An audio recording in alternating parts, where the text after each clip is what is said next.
All right, this podcast is going to be all about Western-style hunting. Dan Jaros, Kevin Poulos, and I are going to North Dakota to the Badlands in early September, and we're hunting whitetails.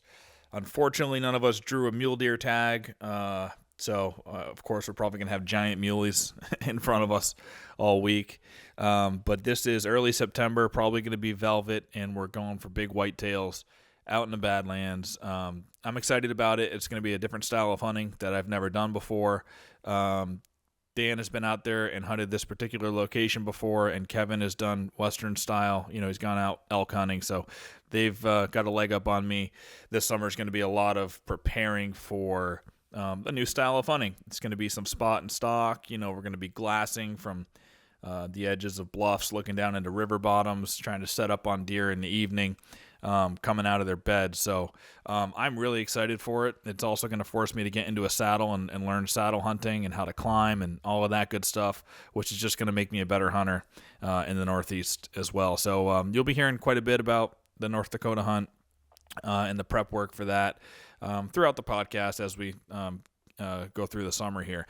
But before we get into this, just want to make a big announcement for Hunt Stock on a 3D archery course. We have a nonprofit partner that we're going to be benefiting. So first I'll talk about the course itself. It's going to be 20 targets. So it's going to be a little bit different than most 3D archery courses. I always like to change things up a little bit, do something unique and new. And we're going to do 20 targets.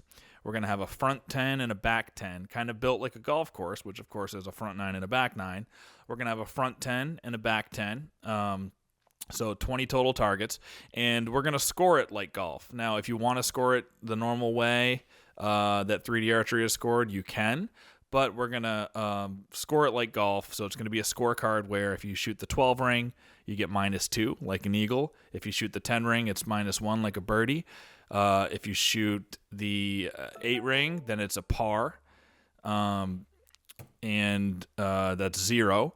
If you hit the animal at all, it's +1, and if you completely miss, it's +2. So the goal in golf scoring and with this 3D archery course is to have the lowest score possible at the end of the round. So something a little unique, little spin on it, but givetothose.org, the nonprofit, we're going to be donating a percentage of all the revenue that comes from the 3D archery course to give to those, which is going to benefit military veterans and first responders. And we're going to open up target sponsorships. So if you're a brand or you're somebody, even just a person that wants to donate, you can sponsor one of the 20 targets, and each target will be $100, and all of that money is going to go back to give to those. So reach out to me if you want to sponsor one of the 20 targets or 5 of them, or you want to sponsor all of them, that's fine too. Reach out to huntsuburbia@gmail.com. Let me know that you want to sponsor a target. We're going to collect logos and your name and all that stuff and put it on little lawn signs that we'll have throughout the course. So again, it's $100 per target, and all of that money is going to go back to give to those. So we're super excited about that announcement. I'm super excited about the course, and I walked it the other day with the fellow who's helping me design it, Jerry Lemire, and we love the layout. It's going to be something unique. It's going to be a little shorter than most 3D courses that are usually 30 targets. This is 20 targets, but again, we don't want you to be away from the action of hunt stock for too long. So I feel like it's a nice distance. It's a little bit of a unique spin on 3D archery, and it's all going to a great cause. So we hope that you bring your bow and want to participate in that at Hunt Stock. So finally, volunteers. We've got the great volunteer program out there. We still need plenty of volunteers. I think we have 8 volunteers signed up so far. We need about 60. So please reach out to me if you want to volunteer at Hunt Stock. Again, you volunteer for 1 full day. You get the other 2 days for free. You get to shoot the 3D archery course for free. You get a volunteer shirt that only the volunteers at Hunt Stock will get, obviously. You get an extra raffle ticket for the day that you volunteer. So you'll get 2 door prize tickets entered into the main raffle that day, and we're going to do a separate raffle just for volunteers. So your odds of winning a door prize, if you're a volunteer, considerably go up. Plus, you're just going to be able to meet a lot of great people. Whenever there's volunteers, I've seen it in other jobs that I've worked. The volunteer group becomes pretty tight knit. It's great. You might meet a hunting buddy out of it, and make a lifelong friendship. So yeah, reach out to me if you want to volunteer. It will be a big help, and we got a great, awesome package for volunteers. So that's it. Let's get into this podcast now with my buddies Dan Jaros, Kevin Poulos, and let's talk about the Badlands. So should we start? Yeah. All right. Well, here we are in Tagged Out Tavern again. This is second time back to Tagged Out Tavern. Dan Jaros, Kevin Poulos. Welcome again, boys. Yeah. Thank you. Good to be here. What are we talking about? North Dakota trip. North Dakota. Yeah. So how did that all start? Dan's got a spot all picked out for us. I got a bunch of big ones tied up. Yeah, Dan texted me and Kevin, and it's like, hey, what do you guys think about North Dakota trip? So we're just gonna ask you so many questions about it. Good, I've never been to West Coast hunting, done any Western style hunting yet, so this is completely new to me. Kevin, you at least have experience out there. Yeah. But so let's lay the land, like where we're going. We're going to a private ranch, but it abuts a whole bunch of national huntable land, right? Yeah, so it is a private, it's in the southwest corner of North Dakota. It is a private ranch. That being said, it's so far in the middle of nowhere. I don't even think that it really matters that it's private land. I don't even know that it's posted, but like there's no people around there. There's no houses anywhere around there within like a half hour. So, you essentially have tens of thousands of acres of just, whatever you want. It's very unique in that it's like reverse mountains. You start up top at like 2,000 feet, and everything just drops out. Everywhere that you want to hunt is below you. Pretty much, yeah. And there's huge like caverns, and it looks like mountains, except they just go down. It's really unique. It's cool. Big. And last time you went, you saw a lot of nice whitetails. You saw a lot of nice muleys. Yeah. Right? Yep. Let's talk about that a little bit. And it's early September hunt. We're going first of September. For the opener. We'll be out there for a week or so, 8 days, something like that. Yep. But yeah, you were saying like, man, there's some really nice. You saw some nice whitetails in the 140s, 150s. You saw muleys that were huge. So that's what got us pumped up. Yep. Exactly. Unfortunately, we all know now that we didn't draw mule deer tags, but, which means this will happen again. But ton of mule deer. There's actually more mule deer out there than whitetails. Last time, I also did not have a mule deer tag, and it was like the third day of the trip. I was glassing a big area in the morning, and I had a giant. Like well over 200-inch. 5x5 in full velvet. Like it was at that point the biggest animal I've ever seen. Looked like an elk a little bit. Yeah, and it was 35 yards from me, and I had no tag, and I just watched him. He eventually blew at me and ran off, and I watched him for like 5 minutes run off because you can just see so far, and it was like one of the most majestic things I've ever seen in my life. And I'm like, you gotta be kidding me. And that's gonna happen again now. Yeah, you don't have a tag. yeah, I just said as soon as we didn't get our tags, I'm like, oh, we're gonna be covered up in mule deer the whole week. Which you know what? That would still be cool. Yeah. It seems like North Dakota has a really easy though. Like it's super easy to apply. And from what I read, we each had like a 50% chance of getting a muley tag. Like that's what I saw compared to what the draw was the year before. It seemed like about between 40 and 50%. I actually thought one of us were gonna. I'm like, that's pretty good odds. I'm surprised for 4 people applying, none of us drew. Yeah. That was surprising. So yeah, when you said you didn't get one, I'm like, oh, okay, I got one then. yeah. Nope. Yeah, gambler's fallacy on that. You think the odds improve every time, but and you get a preface point as well. I don't know how much those favor you. I haven't looked into that yet. I don't know if you've looked into I haven't that, either, but no. you do get a preference point, and so I'm assuming you can apply that whenever you want. You can add them up like any other preference point. Yep, but- I would assume so. I just got introduced to preference points with Colorado last year. Yeah. I applied for a particular For unit and elk, didn't get it, so yeah. I have a preference point in Colorado now, which Yeah. is good. So it's good to get those just for the future too. Yeah, the guys that I go elk hunting with have gone with after I think it was after our third trip, we were like, all right, we're gonna start collecting points now Yeah. because it definitely helps. Over the counter is a little it's harder tough. for sure. It's tough. So what's the game plan like? What is the typical day like out in this spot? The night before, the afternoon, we're getting in the day before the season. We're gonna do some glassing. Yep. So it's a lot of like what you see in like the videos, the hunting public or whatever. Basically, it's a long day. You get up. You don't have to be out there before daylight cracks, which is nice. But you get out there for that. Basically, get to a high spot where you can glass. And you can see so far because you're essentially watching river bottoms. So it's a lot of open land with scattered trees and just brush and all sorts of vegetation. Everything's super green because it's September 2nd. So you basically get up to a high spot, try to glass something in the morning, and then either make a decision to try to do a spot and stock and cut them off or sneak up on them or something like that, or go back and then set up on them in the afternoon, because a lot of times you can see where they're going to bed, or see them bed down, and you just got to kind of look at maps and make your best guess as to how they're going to come out that night.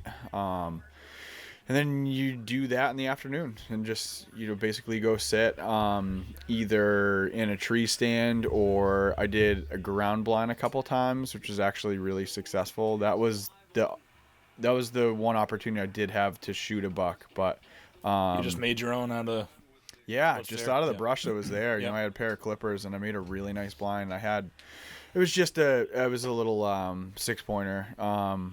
That I wasn't, the last day of the trip I was bumming that I didn't shoot him.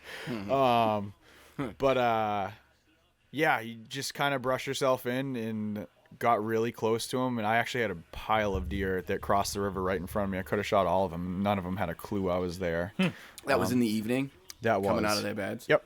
So you said that you don't have to get up at the crack of dawn to get up and start glassing. So were you seeing them coming back into their bedding areas like way after sunrise? Yeah, it was kind of surprising actually. So just to give you a little background, the people listening, me and a buddy of mine, Matacaro, were out there 2 years ago, and between me and him, everyone splits up in the morning. There's no point in people hunting together, obviously, so you can cover enough ground. But one of us was really seeing a good buck, almost every morning. Not every morning, but between the two of us, one of us would usually see a good one. It surprised me that we were seeing deer later in the morning a couple times. I was very surprised by that. I mean, one time it was like 2 hours after light. So kind of what I was doing is you glass for the first few hours and then just kind of go scout. There's so much area to go that you just spend your day scouting and just kind of wing it. Yeah. So that, I guess probably the big factor is the weather though at that time, the heat. Like, what did you get for heat? That's the one thing I've been thinking about. Yeah. It's really like, are they at night? Are they gonna just be coming hot. out at dark because it's so hot? Yeah. You see deer, they start piling out pretty early. Like there were times where I was seeing deer, a couple hours before dark.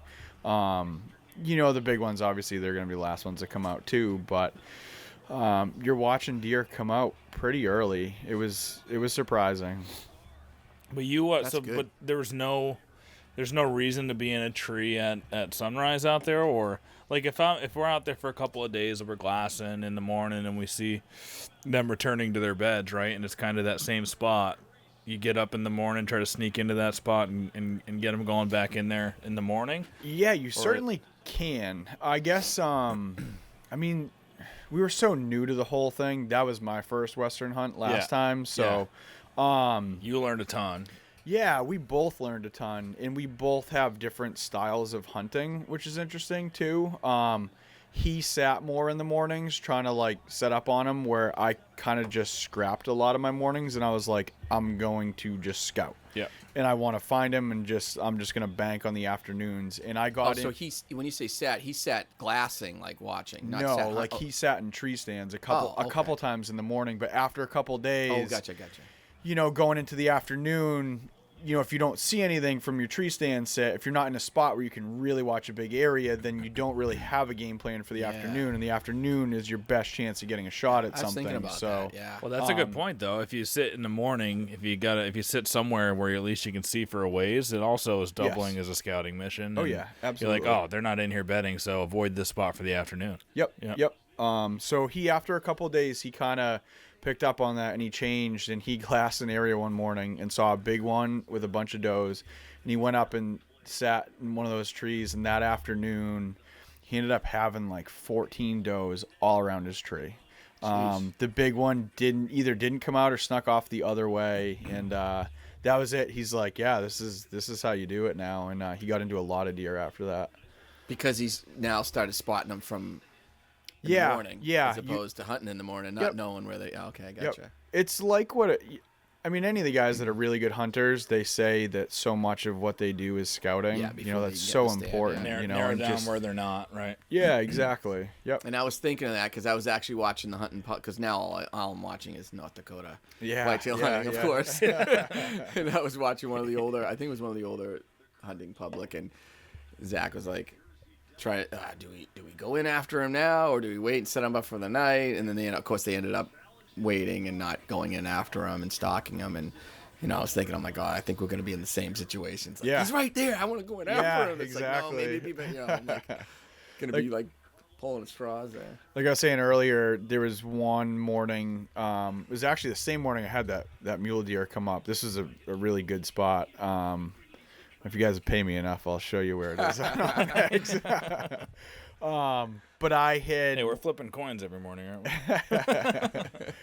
I had been in a spot where I could watch this giant section of a river, and I saw about a half mile downriver, I saw a big one cross, and a half mile upriver, I saw one cross. So I was like, well, I'm going to pick one to go after now, and then hunt the other one in the afternoon. I mean, that's kind of a unique situation. You're not seeing 2 bucks every morning where you have that opportunity, but you do have chances to do that where you don't mind blowing it. I'm like, I'm going to go in and find that deer. If I kick him out, then so be it, because I know where he's bedding. These deer aren't pressured. They don't normally see people anyways. It's just so vast out there. Yeah. How did they react to you, I guess, the ones that did? I guess one of my big questions was, how often did you know you got winded down there? Because I'm really curious what the wind does down once you get down in the low area like that. I don't think either of us did get busted. Not knew to our knowledge. Yeah, no, you didn't see the reaction. It's pretty easy to figure out. So, like, hunting in the Northeast, the wind is just so frustrating, especially where I am in New Hampshire. There's a lot of just, like, hills around, and the wind just swirls. No matter where you go, the wind's not doing what it's supposed to do, and it gets very frustrating. On like a micro level, but out here it's just such vast areas that it's easier to predict the wind, so you can really set up on them wind based. Not bouncing off as much stuff, and exactly. I mean that was the one thing in Colorado, like elk hunting. Just oh my god, just trying to put together the timing of the thermals, and then the wind direction. It was like it's just unbelievable. Well, for me, anyways, for a flatlander, it was like going out there, and the first 2 trips was tough trying to plan against that, and obviously I don't think you have to deal with it as much. I mean, you have thermals, but like you said, it's more open, so it's a little more consistent. You can get away with that stuff.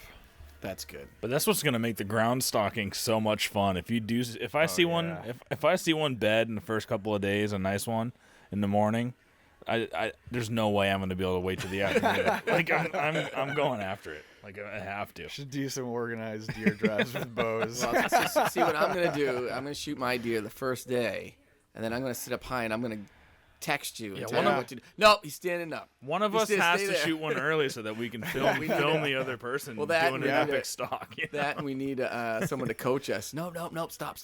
Yeah. I thought about that. So just like on any Western trip, so I've done 2 now. Is the elk trip last year and then the North Dakota trip the year before. You think about like, what if I do shoot one early? And it's like, I would love to have that problem. my God. Yeah, But no, yeah, I'll take at that this all day. point, I've kind of realized that I don't care. Like, that was a concern of mine before. Like, what do you do? Just being in some of these areas is so cool Yeah, that it's yeah, like, yeah. You're like, so gonna we go, if I shoot one early, I'm going to glass every sure. morning and every afternoon yeah. for you guys. I'm gonna videotape, yeah. like, and then the pressure's off. Like, I'll probably have more fun. Oh, that would be way. way more fun, dude. Yeah. I think the only time I've ever worried about shooting an animal early in the week was like a couple bear trips when there was no fishing available. That was the Yeah, only time yeah. I've ever like, I shoot one. All I'm gonna do is going with the guide all week and baiting and. Yeah. But no, yeah, I'll take a deer on the first. I'll take. So you were saying like you saw those nice bucks and you were holding out for a real good one, and then you're kicking yourself because you had an opportunity at a 6-pointer. So first couple of days, a 6-pointer walks in front of you, you're gonna shoot it? No, no, I won't. That's what he says now. No, it's just like my deer season last year. You just look back and you're like, oh my god, I should have shot that What deer. if it's a beautiful 6 in velvet, dude? I mean, that was the thing. Like, I really want to shoot one in velvet. I And think did you that would see be any so hard-horned? cool. Or were they Yeah, all velvet? my buddy Matt saw a giant that was hard horned. In the other ones that we did see were all in velvet, so it's kind of mixed there. But So and the other thing to point out is it like you said, I think you said this property that we're going to, yeah, it's private land, but they don't really promote hunting that much with it, right? It's not like a big. so it's not guided whatsoever. This is 100% not an DIY. outfitter. Yeah, they basically just give you they know the property and that it holds some really big deer and it's good hunting. So they built a couple of cabins that they just rent out to hunters, and they're like, we don't have the time. I mean, they run a giant active ranch, so that's what they spend their time doing. They don't Cattle guide ranch? you. What kind of ranch is it? Cattle, yeah, mostly cattle. There's every animal you can think of out there. Yeah, It's yeah. wild, yeah. Dude Ranch. Looks Yeah, the yeah. location of the property just. It's cool. Looks I awesome. can't wait to get Well, to see and it in it's person. the I website was hasn't looking been at it, updated. like from Onyx, I was looking at it. I'm like, oh my god! I'm like, this looks awesome. And you This know looks it's good awesome. because it hasn't. The Right. website hasn't been updated in like 20 Yeah, years. yeah. So- That's not their thing. He's like, I don't want to become a guide service. He's like, Yeah. you start posting pictures of deer and this and that, and then it becomes a whole nother thing, and then you Yeah. get a deal. He's the like, I want animals a few gotta deal people a with. year. That's it. And he's only allowed bow hunting on this property for 30 years. Oh, it just sounds So ideal, dude. that's, Yeah. Yeah. that's a key right there. Yeah. That's awesome. Sounds awesome. So, but in the morning, because we're only gonna have one vehicle, right? So how We does might it? have two. You said you were thinking maybe. Yeah, you might maybe. want- Oh, I don't know. we That's- should have that's something two. We'll have to If we- figure if it that's a out. thing, yeah, we it'd give should you a lot have more two. options. Yeah. Yeah. There's some wild horses out there if you guys want to break Oh, them. wrangle one of them, and That's all right. 'Cause I'm just thinking, staying like- off horses. if you get to a knob and you get glassing knob and you're glassing for an hour and a half, and you're just like, all right, well, I want to go glass somewhere else real Yeah. quick and move. Yep. You know, you got to be able to be mobile. Yeah, exactly. So I do think 2 vehicles would probably be a Yeah. pretty good idea. And then There's radios, 4 of or us. do we have cell services? You have cell service in most places. Should we get not some all radios? places. Yeah, that would It's old school. We- Yeah. I don't know if they'd work everywhere just because if you're like 2 caverns over, then they might not work. But yeah, possibly. Because if we're sharing, like 2 people sharing one vehicle, and be, you know, Yeah, yeah. hey man, I just glassed this knob. I need the car. Out. Yeah. That's all I'm thinking about. Yep, Danny's right over there. Go ahead. Some places I'll wait don't for have ya. service. I got in a bad situation the very last day of the trip. It rained. It was very dry the entire time that we were there, and it rained a lot the last day. And I split up from my buddy, and I was like, I'm going to head it over to this area where I had been a number of times during the week, but you drive down this narrow hill. I mean, you'll see. You'll get out there, and you'll be like, there's no way we're taking a Like rental car shit. down there. This is why they call it the Badlands. Yeah. that's what Chris Reed was saying. It's like, oh, you'll realize why they call it the Badlands. It's rugged, yeah. So I ended up driving down into this valley, down this dirt road, and when I got down there, I was like, screw it. Because, like, I've gotten stuck before hunting and this and that, and I'll just leave my truck and deal with it, like, after dark. But I was like, this is a bad situation. Like, I don't think I can make it up this hill. So I was like, I want to try to get up that hill and just walk back down. Because I'm not going to be able to relax if this is on my mind. Because this this is a big thing. Because there's one way in, one way out. Right. And I couldn't. And it was on the side of a cliff, too. And I'll show you the pictures later. It was really sketchy. I got about halfway up, and the truck started to slide towards the way that was, like, off the cliff. When I say there's a cliff, it's, like, 3 feet off to your left.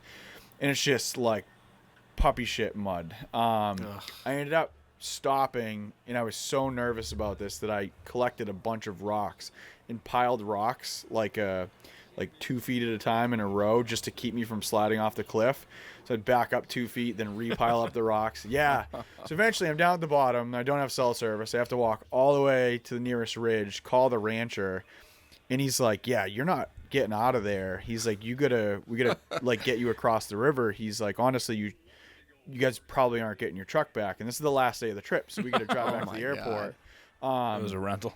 He's like, the only way out of there is to cross this river, but we haven't taken a vehicle across there in 2 years. He's like, just stay put.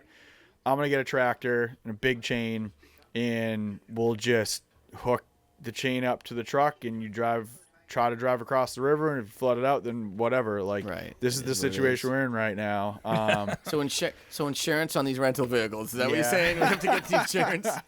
No, we'll just tell them we're going on a, bachelor party around Bismarck. We're not leaving the city limits. So I ended up driving that truck across the river. It was like, I don't know, it was over 3 feet deep anyways. But he had the chain, and we got out, and I just ended up hunting for like the last half hour that day, and I was just so happy to be out of there. Yeah, you just have the rental car. Shoulders. Yeah, but you get into some adventures. The first night we were there, we blew 2 tires on the rental car, and also didn't have service, so we had to go hike up to another knob just to call the rancher, and he had to send one of the ranch hands down to come and pick us up. And then, what'd you have for a vehicle? It was a Dodge Ram. Did they have extra tires, or how'd you get tires? No, we just kept putting plugs in. We blew like 3 tires. Oh, my God. Yeah. Damn. So we're showing up with a lot of tire plugs this year. That's good. That's good to know. Maybe we'll get Yokohama to send us a set of tires to the ranch. There you go. Or pencils. I remember the guy had never seen the pencil trick before until I was in. Have you ever seen that? No. The guy. So I was on a bear hunt in New Brunswick, and the guy was driving, and he had the side by side in the back, and I hear him go, God damn it! And he gets out of the truck, and I'm like, what? He's like, oh, we got a flat. I'm like, oh crap, there goes my hunt. I'm like, do you have a spear? He's like, no, I don't have a spear in there. That one's flat too, but don't worry about it. And he like digs in the side door of his truck, pulls out a pencil. He's going, have you ever seen the pencil trick? And I'm like, nope. And he just shoves the pencil right into the hole and breaks it off, and boom, fills it up with air. And no kidding, huh? Yep. And actually, no, he didn't fill it up with air. He jumped out of the truck. He's like, we got to do this right away. And I'm like, what are you doing? He's like, have you ever seen a pencil trick? I'm like, nope. He's like, he just pulled the pencil out and shoved it in before it even got flat, because he heard it. He heard it go, and he just shoved it in there. And he goes, yep, I'll fill that up later, and we're all set. I'm like, yeah. Wow. You all set with just that pencil sitting in there? That's experience right there. Yeah. He goes, oh, yeah, I do that all the time. On any of these trips, any like remote trips, be it, out west or even around here, you definitely need to prepare. The elk trip I went on last year, we ended up being about an hour from camp, and we blew. So we had like a Yukon. It was just a banger Yukon. We ended up blowing a radiator line, an hour drive from where our base camp was. There were like no tools or anything. I mean, it was with a guide. Like it was. That's not on us, but it just makes you think. For us, where we don't have help, we're gonna need to prepare for these things and like have tire plugs and stuff like that. I never would have thought that you'd be blowing tires left and right. I don't think of that. Yeah. Let's put together a kit. At least you got the rancher you can call to get you out of some situations. Yeah, that's true. Yeah. So that changed things when I went up north hunting this past year, up northern New Hampshire. Well, actually, a 4-wheel drive stopped working in my truck, and I was like, this is not going to stop me from going wherever I need to go. So I had a bunch of tools. I had like traction boards. I had a come along, and I'm like, I'm going to go wherever I need to go now. So yeah, I like being super prepared for stuff like that now. Just I've learned the hard way. That's all it takes is one bad breakdown, and then you're like over prepared everything. I have in my truck. I have a huge bag. Actually, I was digging into when you came here. I was like, of just all kinds of tools, and it takes up a whole area. And my wife's always like, anytime we go away anywhere, she's like, "What? Do you really need that in here?" I'm like, "Hon, trust me. If I leave it at home, we are gonna need this. Trust me. If we have it here, we will not need it. Don't need it until you do." Exactly. Throw some number 2 pencils in there. Yeah, I know. That's what I said. We're gonna bring some pencils with us. Right? We'll be plugging. Sounds like we're gonna be plugging some tires. Yep. So other gear situations though, right? So saddles you say are pretty much so necessary. ideal. Just traveling with a saddle, you know, it fits in a backpack. You don't have to ship a tree stand. I mean, if you have small climbing sticks, throw them in a bag. Ship our bows out ahead of time. Yeah, it's pretty easy in those regards. Thermocell. Definitely Kidding me. get a thermocell. Bugs are that bad, huh? They weren't terrible last time, but they were bad enough that you would want a thermocell. Yeah, I have a couple. That's good to know. I would not even have thought to bring that. Yeah. Yep. That's good to I know. wonder if permethrin will help. No ticks out there. Yeah, but it also helps with mosquitoes. Oh, I didn't realize that. Yeah. Okay. Yeah. There's rattlesnakes, so It doesn't help with rattlers. That was the elephant Or in the room mountain that I've lions. been like dancing around to ask about. Is that you can cover me in snakes. The snakes do not bother me, but rattlesnakes, I've never had to deal with that. Really? You said you had one encounter with a rattlesnake. I don't. There is nothing more terrifying in this world to me than snakes. Yeah, I don't care. Snakes don't bother me, but I used to keep them as pets as kids. But a rattlesnake, because you can't see them. Oh no, I've had so many weird things happen to me in the woods. I had a coyote charge me. I had a bear I came face to face, like, I don't know, 15 feet away from a bear. Nothing has scared me more than this rattlesnake incident. Wait a minute, not even the trains incident scared you as much as a rattlesnake? Oh, that's right. You remember that? Yeah. I was hit by. I've almost been hit by a couple trains actually. This guy in trains, dude. I have other stories, but that's for a different time. We will get you to tell that train story is nuts.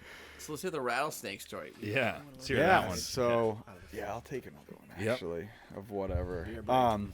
So I had hiked down into a canyon, and I'm just so paranoid of snakes that I'm looking you knew they were everywhere. there. Like, I you knew knew that I was knew a- they were there, and I was just like, all right, it's gonna happen eventually. But there was an area where my buddy had seen a really big one a few days earlier, and I was trying to sneak in there in the afternoon. And I didn't know much about the spot, so I knew I was really close to where they were bedding, though. So I was going real slow. Yeah, that's good. Or an IPA. Either way. Just take that. Cool, thank you. So I sneak real slow into this spot, and you're watching your every step, and So you're sneaking into a spot, because this is what's been in my brain, was stalking a deer, where you're not paying attention. I mean, you are paying attention that's where exactly you step, it. Yeah. but you're looking. So were you sneaking into crawling a up deer, or on are you just one. trying to get into an area quietly? I was trying to get into an area quietly. So I'm just going real slow, and I never even saw it. To this day, I never saw it. It just fired off, like 2 feet from where my boot was. Just, and I screamed, number one. I'm serious. I Humility, yelled. like me. Yeah, I screamed. And my reaction was to just turn and run. Yeah. And then possibly just run over a bunch more of them. But I just turned and ran as fast as I could just to get to a spot where I could see everything around me. And that was it. I could see was everything. so freaked out by that. Well, the thing with the rattlesnakes is that what worries me about a rattlesnake, especially out there, is that they say all you're supposed to do with a rattlesnake bite is elevate it. That's it. You don't try and suck it out. You don't try and put a tourniquet on it. Nothing. All you're supposed to do is try and keep your movement as limited as you can and keep it elevated. So I'm like, so that basically means I got to get carried out of here. I'm not walking out because it's not going to be elevated and I'm going to be moving. And it's like, am I going to make it to the truck that's a mile away or whatever? You know, We'll have it's like, Pat suck the venom out of your yeah, leg. well, they say they're supposed to do that, though. I would just pee on it. Whatever. Yeah, we did everything we weren't supposed to do. Okay. But that I'll was be the dead only halfway one to the between the two of us. All the miles we covered, that was the only one that That's we the saw. only one so, that you yeah, saw. You yeah. probably walked by The about mornings 20. are pretty cool too. The mornings it was down in like the low 40s. I want to say it even dipped into the 30s. So the mornings are pretty cold. Okay. You're not really gonna see snakes then. So at least Oh, you're in that's the good. clear for The that. heat of the but- day. Okay, I got you. Yeah, That then the makes afternoon, a sense. couple of the afternoons are really warm. I've found just early season hunting. The only thing I can compare it to really is just being in New Hampshire now and picking up that extra month ahead of the season. Cold fronts are so important. Oh yeah, if you get a good one. Yeah, cold fronts early season guys are have any- just amazing. Did you have any? Well, if you're saying at night, We didn't. it's getting into almost the 30s. I mean, that's pretty cold. Yeah, but it's like What was the so highs? you've hunted Yeah. in Colorado. Yeah, Like it's last been year, hot. the guide is like 20 to 80. That's that. No So matter that what the makes sense, situation yeah. is, like plan on 'Cause 20 to 80, and the temperature swings are huge like that. I remember our first elk trip, and it was actually, I remember the night I shot my bull was, I remember it, in the beginning of the trip, we were sleeping in tents, we spiked in a few times, we stayed in a big tent at a campground a couple times, this and that, but I remember the last few days, we were sleeping in his truck. I was just laying in the front, he was laying in the back. And I remember even that night after I shot the elk that it was like super cold. It was like in the 30s. Yet Yeah. during the day, we're like melting. Yeah. 78 degrees. Yep. Especially the third trip I went on, it was really hot. Really hot. And we made a huge mistake putting our campsite in the middle of the wide open. There were even guys there that came in after us. Some of them were hunters, some of them were 80 feet, and they're like, we've been looking at you guys up there saying, why on earth did they go? We're right at the top right up on this knob with no trees or nothing. It was hot. So all right, so it's the same thing you're Learning saying. experience. Yeah. It can get cold at night, but it's Yeah. still hot during the day. Yep. Kind of got that desert feel to it, and the desert switches and Yeah. temperaters. Yeah. Exactly. Yep. Yeah, So desert. maybe that's why you were seeing some deer coming back late, because it still was pretty cold. Yeah. Yeah. That makes sense. Maybe. I mean, I don't know. Yeah, but hopefully you get a cold front. I mean, we didn't last time. We saw plenty of deer, so yeah, I think we'll be all right. What about mountain lions? They've seen a few on the property over the years, but not enough that you need to be concerned about it. Yeah. Yeah. Did you see any when you went elk hunting? I did not, no. There were not known to be many in that area. I didn't see any other, but I remember our first trip. I picked the area we spiked out on the first time. And we didn't see any sign. We didn't see any sign of bears, nothing. And the first morning we got up, my buddy went out to get our water and stuff that we had on the brook, and he came back. He's like, and he kept wanting to go to this other spot. And I'm like, no, let's stay down low here, and we'll hike up. And he's like, comes back the next morning. He was petrified of the whole time. He's always talking about. Neither of us have been out there, so he's with mountain lions. He's like, I want to show you something. I'm like, what? Plus, he was like, he points down. There's a mountain lion track right on the other side of the brook, right where we're camped. Yeah. Like maybe 60 yards, 50 yards from where we were. Wow. He's like, I told you we needed to be away from here. That's the only thing I never saw one or saw any. That was the only sign we saw, was that we saw two tracks there. Yeah. I would love to see a mountain lion. It'd be cool. Yeah. It's all From right. far I'm away. It'd be a cool part of the I'm trip. good. I'll tell you, I'd rather see a mountain lion than a rattlesnake up close. I'll tell you that. Yeah. Can you carry a sidearm? Not that I would. I don't- But thinking I about don't it know. now, can you carry a sidearm? Yeah, that's out a there? good question. I'm not sure. I know it's easy to travel with a firearm. A lot of people don't realize that if you do it Yeah, the you right can way. check it. Yeah, when I went to Alaska, I checked a gun. It's very weird. It was at Logan, and I just walked up to the counter and I was like, "I have a gun." Literally just like that. I was like, "I Did you have a slip gun." them a note? Yeah. And they're like, "Okay, just put it here," and that was it. Was it? They just checked it just like that. They didn't go through it or anything, and I just picked it up when I got there, and it was super easy. One time I went through Logan and I had a bunch of bullets in my backpack because I had brought it to deer camp and just forgot. And so I got questioned and like strip searched and the whole nine just because I had bullets in there. No gun on me, but Strip search. Sure you didn't throw those bullets in there on purpose? it wasn't all the way strip. So. Pat was like, "You sure you're done?" Wait a minute. Well, I think I definitely think so. We're gonna be 4 of us, right? Yep. Yeah, who's our other guy? Where is he? He's the kind of guy. Where is he, damn it? He's the kind of guy that you've been trying to get on this podcast that just super anti-technology. Yep. Yeah. Yep. He's one of those guys. He's very hardcore hunter. Does a lot of ground hunting like us. He's been very successful. Shot a lot of deer with his bow. But he has a flip phone. I'm trying like hell to get him to. But he's got a flip phone. Yeah, I'm trying to get him to like get Onyx somehow because he keeps asking me questions. And I'm like, dude, you just gotta get Onyx. Like this would make everything so much easier. And he's like, I don't know. I don't think so. I was just thinking on the way over here, like just, because I still have to type. I'm not one of those old school guys where I remember how to get to your house. I should by now, yeah. But I still type it in and put up the old GPS. But I was just thinking, like, man. Even just like 15 years ago, driving around, you had to like print out. Oh, yeah. What was that called? MapQuest. Yeah. Print out MapQuest and like. Are you kidding me? This is where I'm going. I remember my dad's Durango. Both front seats would just have these big map books in the back. It's like all we had. Yeah. And he'd be yelling at me, flipping out the somebody book has to navigate, but that was kind of fun, I guess. Oh, that's my God. That's all I did growing up with my dad. Finding fishing spots in Vermont, New Hampshire. Yeah. Man, it's like pull that one out. He'd have a map for every section of every state. It was crazy. That's what he still does. How old is he? A couple years younger than me, so oh, yeah? He might even be in his late 20s. Oh, but cool. Yeah, he came up to our camp last year for like 4 or 5 days, and just the gazetteer worked Just off of that. Old school dude. Yep, exactly. Looking forward to meeting you, Just bro. follows the sign. We'll have to get together before our trip, obviously. Yeah, definitely.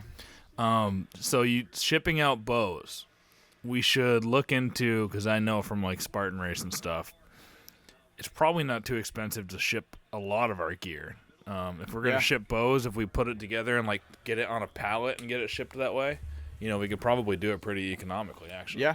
Yeah. Last time I shipped out our bows, it was remarkably easy to do. You just throw it in a hard case, and you can pack a ton of gear in there too.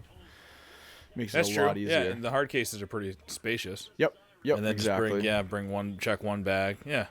Yeah, it's pretty easy to do it that way.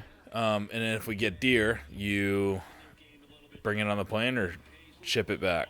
Don't know. Haven't had that problem. Who was I talking to? I was just talking to someone the other day. Oh, I just did a podcast with Chris Borgatti from Backcountry Hunters and Anglers, and he was talking about all his friends that do Western hunts, and everybody's got a different strategy, right? Sometimes a group of friends, they'll all drive out, even if it's North Dakota, whatever, you drive.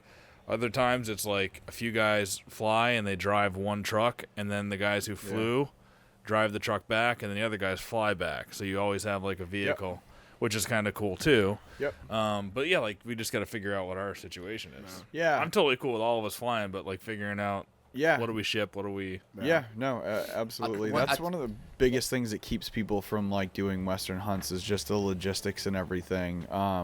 As far as driving, like I can't drive long distances. It just drives me crazy. I'm not that type of person. I did a dirt bike race down in Florida this winter, and I just had a bunch of people that wanted to go, which was great. And I was like, hey, I have a trailer. Like if someone wants to drive my trailer, like I'll meet you down there. There's no way I could drive to Florida. I'd completely go out of my mind. When I went on my first elk trip. I went with one guy. He's a friend of mine he's in Illinois. And I actually flew into Illinois to meet him, and then we were going to drive 15 hours to Colorado. And I think I switched off somewhere, and I don't know if it was Chicago, I can't remember, and they lost my friggin' backpack that had most of my stuff. Yeah. So I got my bow, with a lot of gear. Dude, that is a nightmare scenario. And so, and this was it, like, I forget what time. We had all our plans to drive out through the night and get there, you know, obviously you have everything all set up when you're going to do what. And the next flight didn't come in for 6 hours. Yeah. So we ended up going. He was a guide, actually, in Pike County at an outfitter. And we ended up going and pulling trail cameras on big freaking fields till dark. Then had dinner, and then we had to go back to the airport and get our stuff. Wow. And that was, you know, that has lived in my brain ever since. So now the last few, like you said, driving, it sucks. Ship everything. Or put the most important shit in that bow case. Yeah, I mean, we shipped our stuff last time so that it would get there like 5 days before, you know, anything can happen. It's still probably going to get there. Do you ship it to the ranch? Yeah. Yeah. Yeah. And then you don't have to worry about it. Like everything that you need, your arrows, your release, your bow. You can get a lot in your bow case. It's exactly. I don't even think I checked a bag last time I went because you can fit. It's early season. You don't need cold weather gear or anything like that. You know, just between like your personal item and a carry-on. I mean, that's pretty much everything. Actually, yeah, I didn't check a bag because I had Wild Edge steps last time I went, and I sent him through my bag through security, and I got pulled aside, and they're like, is this ice climbing gear? like no, first of all, it's September. Like, I was like, never mind, it's for hunting. And they're like, okay, whatever, it doesn't look dangerous. So but that's what I did my last 2 trips was I packed in a lot. I'm like a professional packer in that bow case now. Yeah, that's what we did too. And I shipped it to my friends, and I didn't check any baggage. And what I did was I had my main backpack, so my big one. Yep. I had that. I got everything in I could, and I cinched it down enough so that I could actually bring it as a carry-on, even though it was probably bigger. And then I had my smaller backpack, like a day pack type thing. That was my personal item that I put underneath. Yep. And that was it. I didn't check anything. I was so paranoid of losing it. And I'll tell you how they lost my backpack the first time was that if you've probably seen it almost every time when you go to get on your plane, they ask people if there's anybody that wants to check their bag, and it's for free. No. Yeah. And I did that with my backpack. And I only agreed to it because I thought I had such anxiety that my backpack was too big at the time and they weren't even going to let it on. So I let them take it and they lost it. Yeah, dude, that's crazy because I thought that is just gate check where it goes like right in the plane and then comes right out. You would think so, yeah. but I thought exactly it's going right on, and nope, they went on a different plane. Wow. Or it didn't go on at all. I don't even know what happened. I can't remember what happened. It was so long ago, but yeah, I that would be my goal if possible. Get it all into that bow case. Maybe, you know, if I could get it into either one bag that you can bring in. I think you can. Where do you put your boots in your bow case? Wear one pair. So like I wanted sneakers just for hanging around wherever. So you put my sneakers in my bag and stuff into your sneakers. You know, you can pack strategically like that. Wear a pair of boots. So I mean, for boots, I don't have anything crazy. You don't need rubber boots. Yeah, I mean, rubbers. if your feet get wet, who cares? Like it's what warm, you would wear for an elk trick. Like I had I'm bringing the exact same boots that I wore for elk hunting. Did you wear gaiters? Bring gaiters with you or anything like that? I didn't. No, it wasn't like cold enough where you're getting frost or anything. I am a gator guy. I love gators in the snow.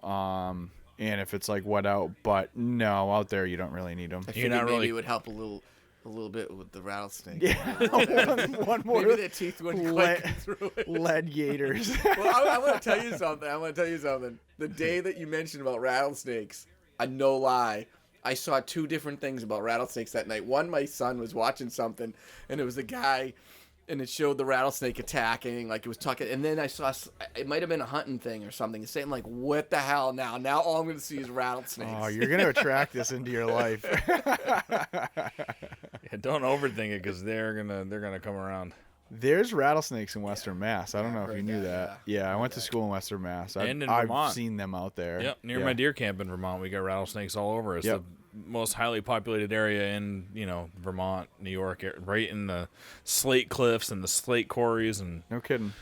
Yeah, they're timber rattlers. So I wonder what they are. Is that the same in North Dakota? Yes. Yeah. In North Dakota, I'm not sure. Okay. That's what in Western Mass it was. Did you ask the rancher about that when you got there? Like, did he? That was give one you of my first intel? questions Was before I your even booked first the trip. Yeah, I was like, "Do I need snake boots?" He's like, "No, you don't need snake boots." Does he like come around for dinner and hang out or have a beer or anything? Or like, Yeah, is he pretty cool? Yeah. that's So, 2 rules. He only has 2 rules. Number 1, it's just let No cocaine. Let some. No, he's fine with that. No, he just wants that everyone to basically let someone know where you're gonna be. You know, where at whatever point in the morning or in the afternoon, and then one night, have dinner with him and his wife. Oh, Oh, that's dude. Yeah, which is wicked cool. Sweet. He's an awesome guy. That's Yep. good. That's good to Yep. So. know. Awesome. And on that note, what's the food situation like in the cabin? We buy shit in Bismarck and Yeah. bring it out and cook it Yep. every night? Yep, exactly. It'd probably be good to one night make a few meals or whatever, and just throw tinfoil over them. So when you get back from hunting, the days are very long. Like it's still like the summer, and just being where you are in the time zone too. I mean, it gets light very early and it gets dark very late. It's not like rut hunting trips, where your day's a lot shorter. So you're getting back to camp, especially if you hike somewhere, there's spots where you can hike a mile to get into it. Then you hike a mile out and all of a sudden you get back to camp at 10 o'clock at night and, it's getting light at 5 in the morning. You haven't even eaten. You get 7 hours till you get up. So having meals pre-cooked or whatever, like one night we all just make a meal or whatever. Yeah. So I was thinking too. I'll probably bring my jet boil and bring a bunch of mountain houses too for lunches and stuff. Yep. Yeah. I love doing that. If you're out glassing all day and sitting there, and you don't want to go back. Like you said, some days you would, when it got hot, you would go back to the camp. Yeah, and I then mean go the back. days are so long. Right. So you go back and rest up a little bit. And then Yeah, go in for your hunt. exactly. Yep. Take What a about nap. fishing? Is there any fishing opportunities? That I don't know. That could be kind of cool too if you got Yeah, a couple that'd be wicked hours cool. in between, catch trout and Yep. cook that up. I don't know if there is though. I know the river gets really cloudy at times. Yeah. And there's so much cattle, going back and forth over it too. I don't know if there's fish in there. We didn't see any fish, but that's not to say there That was the aren't. other thing I was curious about is where his cattle, is it all free range? Yeah. Yeah, so it's Yeah. I mean, there's crazy. wild horses. Yeah. My yeah, actually, this is a crazy story. My buddy had gone to sit in a spot for one afternoon.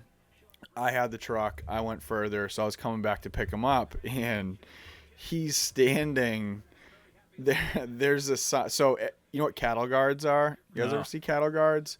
So anyone that Oh, has yeah. big cattle ranches, You mean on the front of the truck? no. So on the road, they'll Yeah. just throw in a random Yeah. grate. Yeah. Because the cattle won't walk across over a it, grate. yeah. Yeah, they have So those in they'll just Colorado. have fences come open so that you don't have to open a gate every time you want to drive through. They'll just have these, slotted gates on the road that you drive over. But there's a road sign, would look like a stop sign that says cattle guard right there. So for when they're plowing, they never hit them. So I come to pick my buddy up in the pitch black, and I come around the corner, and he's literally hiding behind this cattle guard sign. I mean, it's like a stop sign, and he's clutching the thing, and I'm like, what is going on? So he was coming out, and as he was coming out, he heard a noise, and he looked over with his headlamp, and there were a bunch of those wild horses standing on the side. That's awesome. And he's like, all right, and just kept walking. And hope I got this right, but I think that I don't know if he did something or if they just decided to take off, but apparently they watch out for each other and they try to run in packs. And if they feel intimidated by a coyote or something like that, they'll just try to trample whatever it is. They went after him and he had to Holy jump shit. into the bush, wait till they all ran by, and then ran out to the sign. I'm like, dude, what are you going to do standing behind a cattle guard sign? And they didn't give a shit about the cattle guard, probably. No, so watch thought out for that- those too. I remember going out to Colorado, and the free range cattle is such just an odd thing to see, how much of it was. I remember we'd already seen it the first trip, but mostly on the roads. They're just cattle wherever. Just not used to it out here, obviously, but when there was a lot of it. I remember the second trip, we went in remotely. That was remote. Into this one area that we had been to on the first trip, but went way in, and we're all set up. One guy had kind of a truck camper or whatever set up, and then me and my friend were in a tent. A few of us were in tents, and I just I remember hearing stuff walking by in the middle of the night or the morning. It was middle of the night. It was still dark, and I'm waking my friend up. We're sleeping on cots, and we're in a big tent. I'm like, dude, there's an elk right outside our tent. Right outside. I go, it's either mule deer and elk. It's huge. And he opens the door, and literally the cattle are black, and all he sees is black. It's like Right at the door. 2 inches away from the door. And he's like, no, there's a bear. There's a bear right outside our tent. It's a bear. Jesus Christ. I'm like, no. I'm like, I heard them walking around. It sounded like, Heard them clomping. like deer or elk. And then sure enough, it was a whole herd of just wild cattle that we had no clue that they would be that far into where we were. Yeah. I'm assuming it's the same thing out there. There's so much land. That's funny. Same thing with the sheep. I don't know. Is there a lot of wild sheep out there? Nope. I saw so much of that. Yep. No, that's more Colorado mountain kind of area like that. I saw so much of that. Is it worth bringing? Probably not, right? Any kind of rattle horns. You're probably not going to utilize that so early in the season. Not that time of year. And velvet. So leave those at home. It sounds like most of it is really knowing the travel corridor that they're going. Yeah, I mean, bed to because food they're going to early be somewhat season. patternable. Yep. it's so early, They I'm can be guessing. very patternable. Yeah. Like when I decided that I wanted to try to shoot that 6-pointer, it was the last day. Like I went back, I had seen him and passed him on the second to last day, and we went back at night, had a couple of beers, and I was like, oh, I'm totally shooting that guy tomorrow. I went back there, and he came out and did the exact same thing. Yeah. And I actually passed him again on the last day. So why didn't you shoot him? No, I know. I said I was going to too, and I didn't. And then he got by me, and I was like, "Oh, you idiot! Like this is it! Like this is it!" And then I tried to do a little spot and stock on him, and ended up jumping him. But So did you see? Because I looked at the layout, and it just looked perfect. But you see the river that cuts through there and everything. There's high points on both sides. Especially on the side, it seemed like where the rant, like where we're camped at, is a lot. There's a lot, and there's more hardwoods there. The peninsula where the river bends? Yeah. Yeah. So, are you seeing a lot of these deer when they're coming out of their beds? Are they going to the water, yeah, or are they going to feed? Like you mentioned about an alfalfa field that's not too far. Like, are they crossing the river and going up further somewhere? Yeah, a lot of times that was the case. Just, they're all along the rivers. So finding that crossing areas is the key, I guess. We both wasted time hunting, just the way that we hunt here, like trying to hunt buck beds up on ridges and knobs, and that's just not what they do out there that time of year. They're in the river bottoms because they've been laying all day. They want water. Like they'll usually try to grab water before they go grab Probably the food. end of a dry summer. They've just been down there dry and hot the entire summer. You know? Yep. So, the really good part about this ranch that I've come to realize is that they have a major river cutting through it. There's a lot of properties in North Dakota that don't have water, or they have to make water holes or whatever. But having a water source like this that even in the most severe drought will never go dry is so key to holding a population of deer there. Yeah, that looks like a pretty big river. Are there any tributaries, like any smaller streams and stuff there cutting are. off of it? Yep. I couldn't tell. Yep, there are. Yeah. And I wonder. It's the Missouri River, right? Yeah. Yeah, Little Missouri. Oh, Little Missouri, a little offshoot. Yep. All right, we're giving too much information. Yeah. Yeah, right. Give it away. Yeah, right. It's a huge state, dude. But it does look like an awesome spot. It's like, it definitely. I've already dreamt and envisioned my spot and stock, my everything, my glass, especially that one picture you sent. What happened in your dream? Exactly Kevin? what I thought it would look like. The picture he sent us that one day, I said, "That's exactly what I thought it would look like there." I want to hear about your dream, though. My dream, normally, dream. You don't want to hear dream stories, but I want to hear this one. My dream was shooting, like I said, shooting one on the first day. Just relaxing. I bust booner? balls the rest of the week. Was it a booner? No, nice little 120-inch 8-pointer. Nice. I'll take that. I would love that. Yeah, last time I was like, it's got to be 140 inches, especially because we saw a number of them that were over 140 inches. And I think this time I just want to shoot one in velvet so bad that I think if it was in full velvet, I'd probably shoot a 2-year-old just for the experience, especially after the year I had last year. I just have some regrets that I didn't shoot deer that I passed on because they weren't like big enough for what I wanted to shoot, but the experience would have been so cool. Like there was one particular. Isn't that what hunting is about? Is regrets. Yeah, yeah. I got a bag full of those. Yeah, I mean, looking back, it's always easy to make regrets, but there was like one in particular. I passed on an 8. It was a nice 8-pointer. He was just like a good solid 2-year-old, but he was definitely a 2-year-old, and it was in mid to late October, and I had like brand new spot, never hunted, snuck in there, figured it all out on Topo Maps, or what I had thought was the setup on Topo Maps, snuck in there, and it was like to a T. He came out, and I'm just literally hiding behind a blowdown and like a stump, and I'm buried in there, and he was 15 yards from me. I have videos on my phone of it. And I went to draw back like probably half a dozen times, and I wanted to shoot him so bad, but I'm like, I don't shoot big ones, I shoot little ones, you know. And I just like looking back. We haven't talked about your like Northeast season yet. We've been meaning to do this like recap podcast. Let's get into that. But I ended up having a bigger one come out that night at last light, and you were hunting on the ground the whole time. Yeah.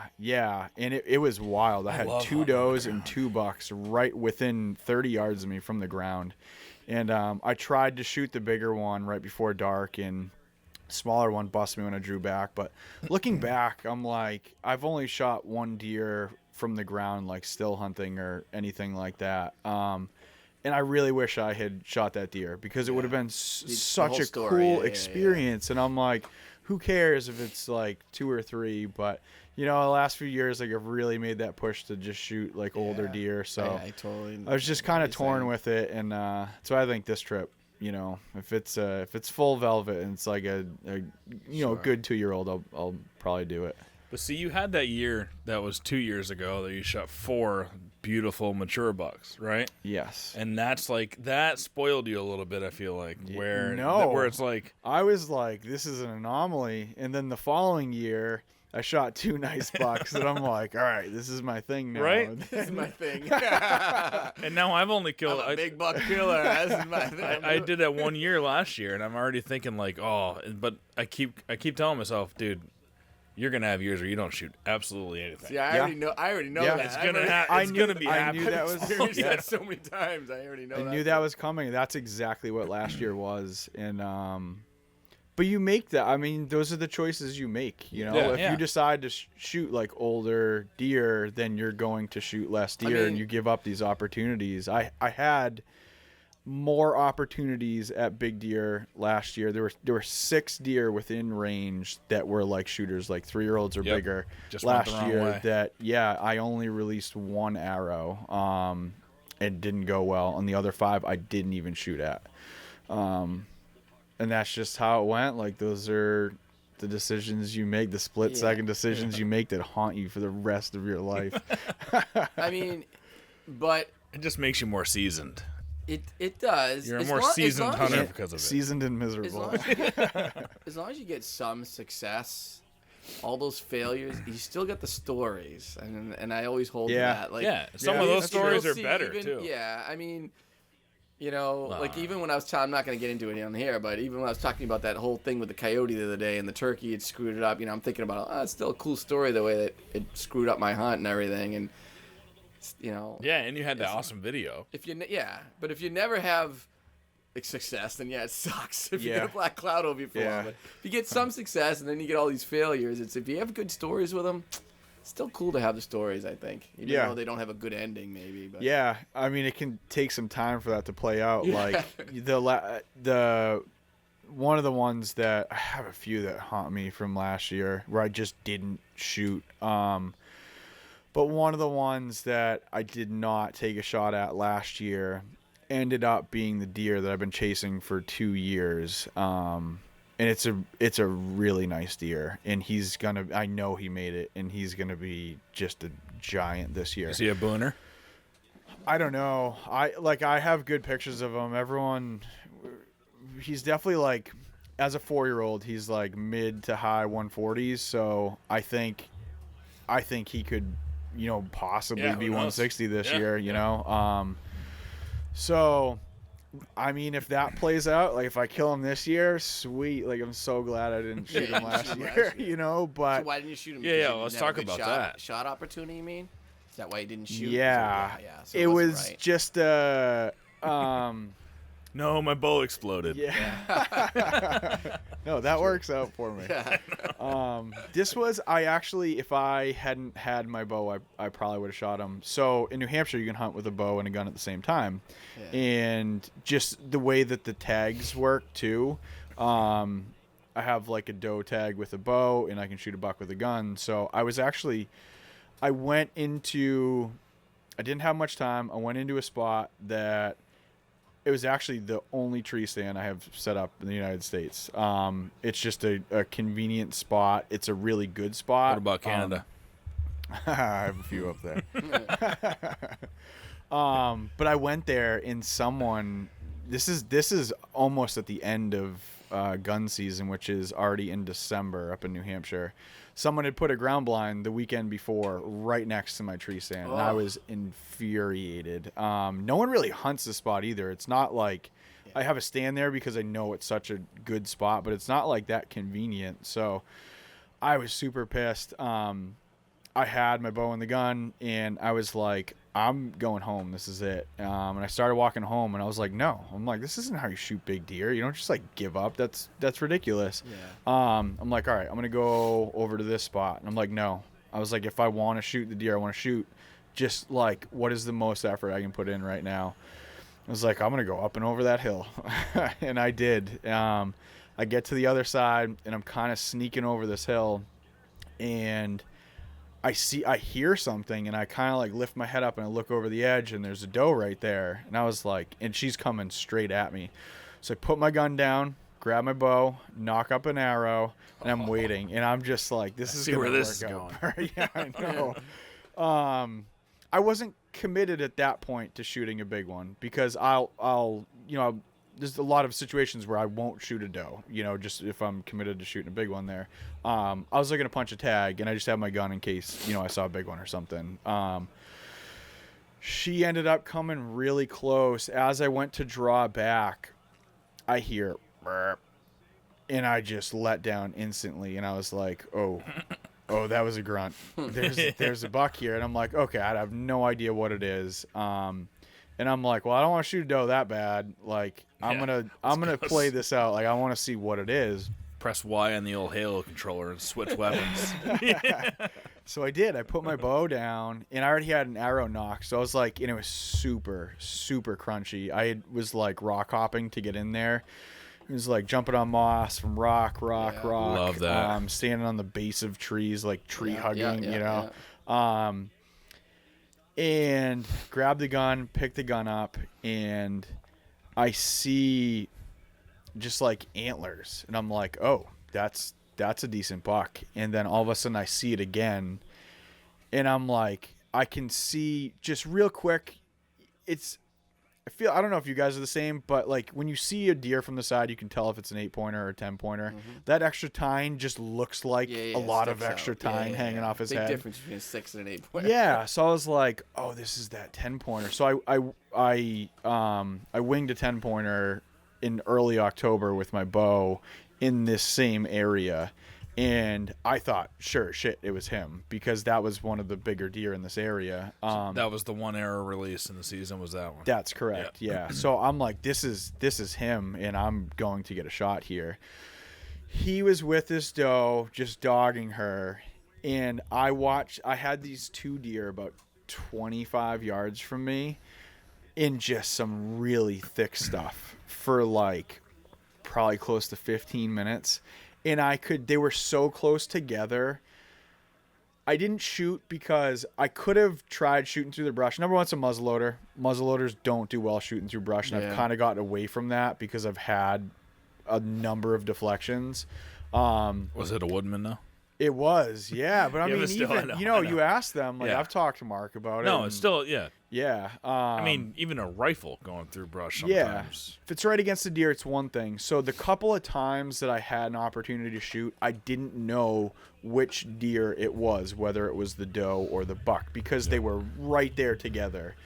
And I'm like, there's no way. They are right against the cliff, like a legit cliff. Like they can only go one way. And I'm like, I'm going to get my shot. And I waited, and I didn't get my shot. And he ended up turning. The wind finally switched. And when he turned and ran away, I saw him from behind, and I was like, oh, you have got to be kidding me. I've been there. It was, I was like, that's the biggest deer I've seen in New Hampshire. And it wasn't the one that I winged. The one I winged was a nice 10-pointer, but he was a nice 3-year-old. But this one was just a monster, and I ended up getting pictures on camera. It's along the Little Missouri River, right? Yeah, exactly. Yeah, all right. Yeah, I watched him run away, and I ended up getting a picture of him 2 days very close to there, and I put 2 and 2 together that was one of the ones that I saw the year before that I've been chasing. So why are you guessing that he's 4.5 this past year and will be 5.5?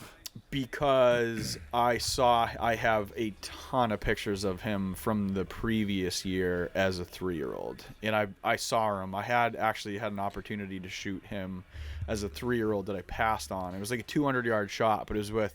Well, what was telling you that he was a 3-year-old that year, I guess, is what I'm saying. Do you have pictures of him the year before that as a little bit smaller? And it's I the don't. First time was 3? Not that I know of, anyways. Yeah. I'm strictly going off of body size and antler size. Yep. So I don't know. Hopefully I shoot him this year. And what I did he find look out, like but... as like the 3-year-old? Was he an 8-pointer and? Yeah, he was an 8-pointer. A little more narrow, spindlier rack, or Yep, that's exactly it.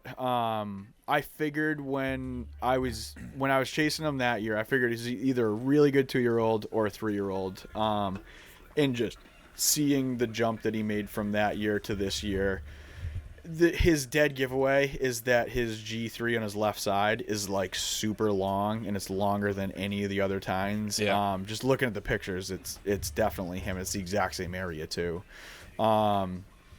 So yeah, that's why I think he's gonna be a 5-year-old this year, and he was still around. And dude, see, the crazy thing is, you could have another 4-year story with that buck. That's what's cool about, like, you had that encounter with him. Yeah. And like you're thinking, well, He's now like, now that's okay. I'll take him next year. Yeah. Now I get to hunt him this year, but you might get to hunt him for the next 3 or 4 years. I was talking with a kid yesterday. And he showed me a video of this awesome giant 10-pointer who looked like he must be 250 pounds in Massachusetts. And, he was filming it, and he was coming in, and he got right to a scrape. It was probably only 20 yards from him, but he hadn't drawn back yet. He was waiting for him to turn on that scrape to draw, and the buck ended up turning up and looking at him and picking off his silhouette in the tree, because he was in a skinny tree. And that taught him a lesson, and he took off, and that's been his number one, and that was like 2 years ago, and he's still like hunting that deer now, and he knows he's still alive, and the deer's getting bigger, and it's kind of cool. Like, you could have killed him then, but now the deer's even bigger, it's still alive, and it's like you got that cool long story to go. I'm not waiting. There's not. Oh, for sure. The areas if you have the opportunity. I've started running cameras in the past couple of years. The areas that I hunt don't hold a lot of big deer. This is the biggest deer in this particular area. I know that, and I am not. This is all public land. I know I'm not the only one that hunts it too. So I'm surprised he's made it this far, because I've gotten in this particular area. I've gotten nothing bigger than a 3-year-old. So this came as like a big surprise this year. So he told us it was Manchester, New Hampshire, when you went upstairs. Yeah, downtown Manchester. Yeah, that's right. Right in there along the river.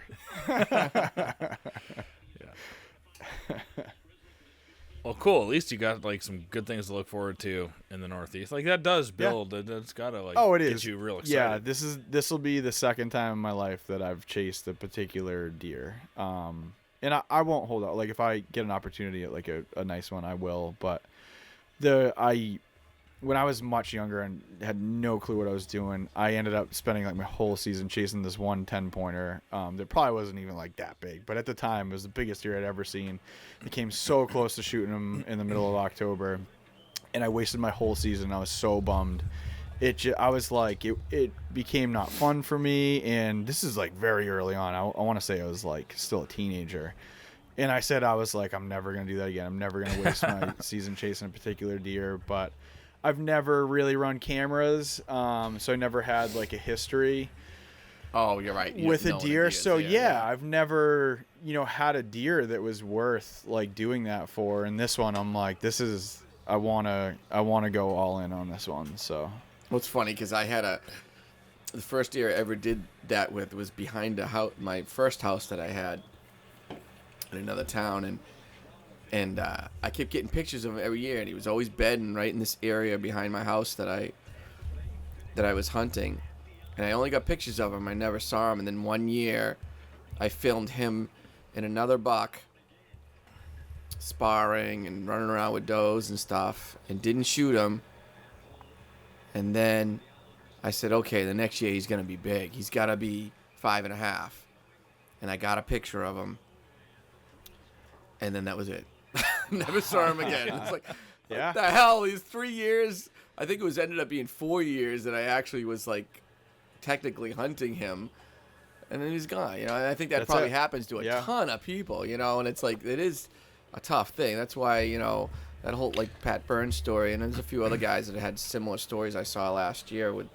That's such a a rare thing that you're actually getting picture or hitting history for that long, and then you actually get to shoot them. Never mind, even you actually get to see them, but you get to shoot. The craziest thing about that story to me was that, to his knowledge and everybody's knowledge, no other hunter ever even saw him during the hunting season. Yeah. I think they may have seen him summer or whatever. But it makes sense though, because that's that he lived that long. You know what I mean? So that's why, because he just really was so nocturnal. I was so interested to see how that would play out.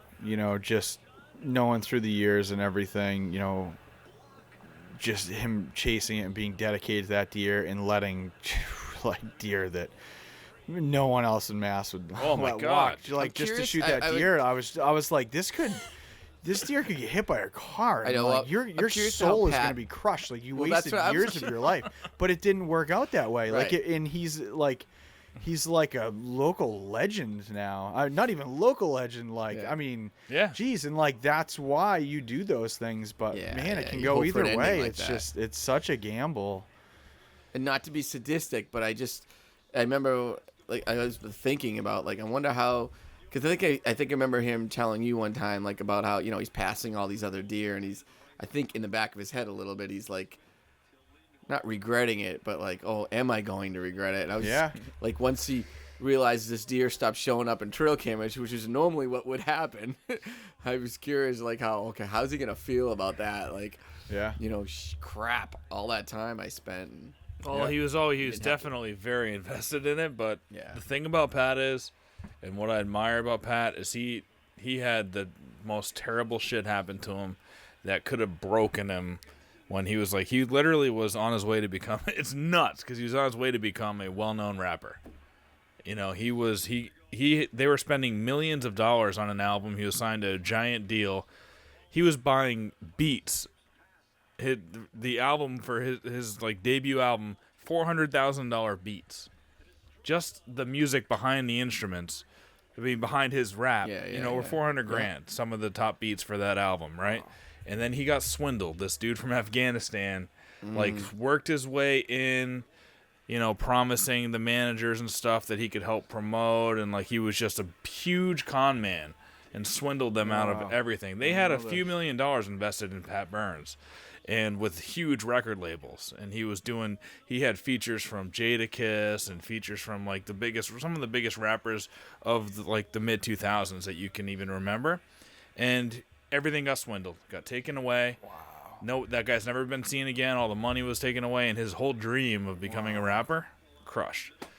And he said, it could have killed him, but it eats at him obviously a little bit, but because he felt that, he's like, everything else now is just it's nothing. Yeah. It's just a breeze. It's nothing. I would rather shoot That's the true. I electric mean, buck obviously, and lose a $400,000 too. What doesn't kill you? Million. It was like a $2 million. It's crazy. They were spending a ton of money on his album. He could have been the next big I thing. didn't know that. Yeah. But see, that was all leading up to him shooting that electric. Yeah, buck. that actually feeds into all of that. Yeah. It groomed him. That's what he told me. He then took the obsession that he had spent like a decade every day writing, rapping, freestyling, promoting his music. He was that obsessive about that. Now that that was taken away from him, he put that into hunting. Yep, all that energy. And all of that shit into it. So, it's just his personality. Yeah. That's wild. Yeah, super interesting. See, I just want to shoot a deer in North Dakota so I can get the edge off from my Massachusetts. I know, right? What's so cool about this North Dakota trip is that it's early. Yeah. We're going to be back before any season start. Yeah. And for me, I need to learn a saddle, right? You guys already know your saddle, but you're still going to get better. You might get a new setup because Dan brought those awesome sticks. Dan totally just spent my money on me now by bringing those tethered one sticks in now. Changed my game plan. But yeah, that was a big part. So a couple of the trips I've done this year Anybody coming else need up. a beer? I'm good right now. Good right now, thank you. This year coming up, I wanted to do my year a little differently because I always go away during the rut, and so much of my scouting and everything, I'm like, oh, this is such a good rut spot, and I just prepare for the rut around the places I normally hunt, and then I just go somewhere else for the rut, and it just, I don't know, I never see that out, and that's why this year I was like, I want to do another trip. And the elk trip last year was in the third week of September, and that really threw off my hunting because you're gone for a week, then you have your week leading out of up, your local week season. after, so there's 3 weeks out of my deer hunting season, and I'm like, it was super cool and everything, but I'm like, I don't like how much of my deer season that ruined, so I really wanted to do an early September trip where you come back and really gonna be back for 5 days, and then New Hampshire opens. It's so perfect that it doesn't mess anything up, and it's just gonna get you. You're gonna be opening day. Everyone else is fumbling around. You're in go mode. It's a perfect amount. You got 5 days to catch up with the family and give them all of your time. Yeah. Well, it's funny because Pat and I had been contemplating talking about possibly doing the bear hunt. Last year I went on this bear hunt up in Maine. The place was amazing. Just amazing place. It's just gorgeous. It was a great trip. I could do it every year. So we talked about it, and my friend of mine who's set me up with this trip, we were talking about it, trying to see if there's something we could do, and he hadn't been getting back to me, and I was like, maybe, this probably isn't going to happen. And then my wife and I, last minute, we booked a family trip to Mexico, which we're going to in 4 weeks. Nice. With my son, and we're going to a resort and everything. I'm like, all right, so I'm thinking about, all right, maybe I won't go on a hunt this year. I'll save the money now that we're spending all this money to go to Mexico. And then, as soon as I got that in my brain, Pat's like, I think Dan's going to be reaching out to you about a whitetail hunt in North Dakota. I was like, I'm in. I'm like, all right. I'm in. Let's do it. Yeah. I'm like, I didn't think twice about it. I'm like, let's go. That's okay. I don't care. What's the cost? Awesome. It's just something so alluring to, I don't know why, but just North Dakota. I think it has a lot to do with... It opens... They're one of the few states that opens early. So I feel like a lot of guys make their pilgrimage out there. And I like those states that are a little underrated. Everybody always talks about go to Colorado, go to Montana, for whatever. Elk, other things, mule deer. Yeah. North Dakota isn't talked about as much. I like those sleeper states. Yeah. Yeah. But the other thing, too, is like Dan already said, and we already know, is it's going to be a totally different experience. Yeah. And 100. I think something to mention that we said we might talk about a little bit is like for people that have not gone out of state and have not planned any kind of hunt, whether it's do it yourself or with an outfitter. It's like, I think for some people it seems a little out of reach or a little too much to plan, and it's not. It's not. You And I'm can gonna do tell it you, for don't so wait. cheap. Do it when you can. Do it when you can still do it. You Yeah, can do it. I mean, I wish 100%. I did a lot of these hunts when I was younger. That's for sure. I mean, especially like Colorado. I've talked to other guys. I've talked to some other people like especially after I did the second trip. A lot of people like bow sight were always like messaging me about it, and I'm like, honestly, and I explained how we went about trying to plan it. It's not unreachable, even to do it No, it's yourself. not. Yeah. It is not unreachable. The most important thing is to, okay, you're going in there for the experience, completely wipe out any thoughts that you're going to shoot something. Yeah, and that's a especially if you're bow hunting, 100% agree. Be okay Go- with that. Yep. Yeah, you have to, like, don't even think about that. Yep. I mean, Yep. I know a lot of guys do say like, oh, it's about, I don't care that's just a bonus, but not everyone does really think about that. The second trip we went on our elk hunt, there was some guys that had gone on their first trip came with us. My other friend's friend from Illinois, and there was one guy there, and all he was like, I'm running up that mountain and I'm killing a deer, and this trip's gonna suck. Not a deer, an elk. If I don't shoot an elk, that literally was his like whole Yeah, mentality on it. And I'm laughing the whole time because I'm thinking about he hasn't even got used to the altitude yet, and he's talking about running over this mountain, running over that mountain, and I got to kill an elk, and he got humbled real fast. And on our third trip when he came, which was his second trip, he's realizes that, okay, this is all about the experience. It's like we're probably not shooting an elk on this trip. Yeah. And Yeah. you gotta. If it's all about the experience, then you can't really think about the money part of it too much. And even this trip, we should probably tell people it's not super expensive. Yeah. No. So What's like it going to cost all in for us to go do this So per person? this is how cheap you could do it. So you kind of like pick and choose. If you want to go hunt public land in North Dakota, get a tent. I mean, license is like $250. Do that. Rent a car. Get a plane ticket. You can do this whole trip and just like set up on a river where you bathe in the river and you sleep in a tent and have your own food. You can do this whole trip for a week for under $1,000. Yeah. Like that's how cheap you can do it. Like- You want to get a place to stay? Okay, throw in an extra $1,000. Yeah, like for us, it's going to be what, $2,400?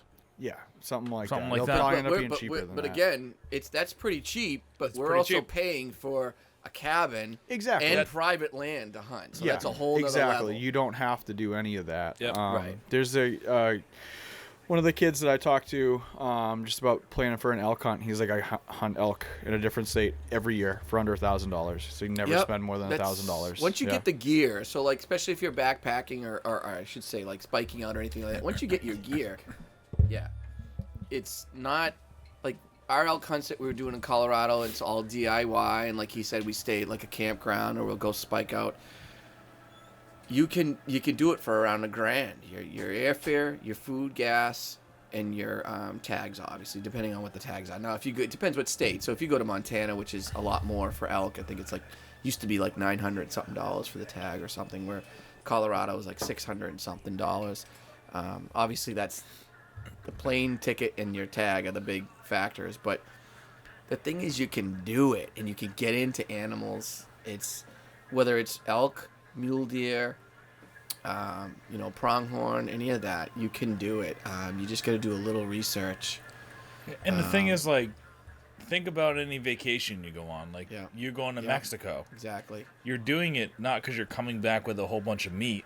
Right. You're doing it because it's That's just right. a new experience. Exactly, Like, yeah. you're being in a new place, you're learning new things, you're experiencing new things. Like, if you can look at your hunting trips that way. Yep. That's Now, granted, your wife might not look at it that way because she might not be there, right? So it's like, all right, you get the experience, Yep. but No, but it's funny because that's what my wife tells everyone. My wife loves to go to Mexico. I haven't been to Mexico since her and I started dating, so I don't know how many years ago that was. 18 years ago. Yeah. And so this is my first time going back there to a resort. But that's what she says. Oh, I go to Mexico with my friends. Kevin goes to his hunting trips. Yeah. Like that's, it's like same thing. Like that's my vacation. Yeah. Might not shoot anything, but it's the whole experience. But it's just really. just really stress that it is so manageable. Because like I said, I've had people like me, I really wanted to, what did you do? How did you get set up for that elk hunt? That just, it seems like it's a lot to get into and this and that. And it really isn't. And you can do it cheap. I mean, yes, if you don't have any gear, some hunts, like probably not so much this hunt that we're going on, but like an elk hunt or maybe even a mule deer hunt. Yeah, you might have to put some money into some gear. And even I remember when I went on my first elk hunt, you spend 10 months planning it, which is the fun part, I think. Yeah. And you get that time to find deals and and you got to train a little bit, don't you? Like, I'll tell you something about elk hunting for me, and I didn't put it. So it gives you an excuse to train? I trained like crazy crazy, I shouldn't say that, but I trained quite a bit the first year. And the guys I went with are a lot younger than me. Like I was probably in my late 40s the first time, and they're all in like their late 20s, early 30s. And I didn't train a lot. Yeah, you got to be in kind of half decent shape, but it's all about pacing yourself. Yeah. And it also depends what kind of hunt you did. Like we were never hiking 9-10 miles back in. Like Also, some people do that. The biggest part you need the training probably is when you haul the meat out. Yep. Yeah. Oh, absolutely. Yep. But I'll tell you something.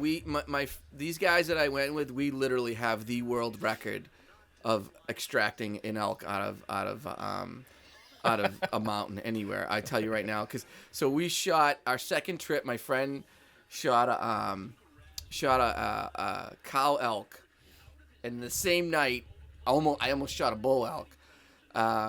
There's a whole story to that. I know that one. Yeah. But when we extracted it, we had 4 guys. I forget how far up the mountain we were, but we went in. Of course, I'm the oldest guy, so I took all like the back straps in a backpack and some of the loose meat or whatever.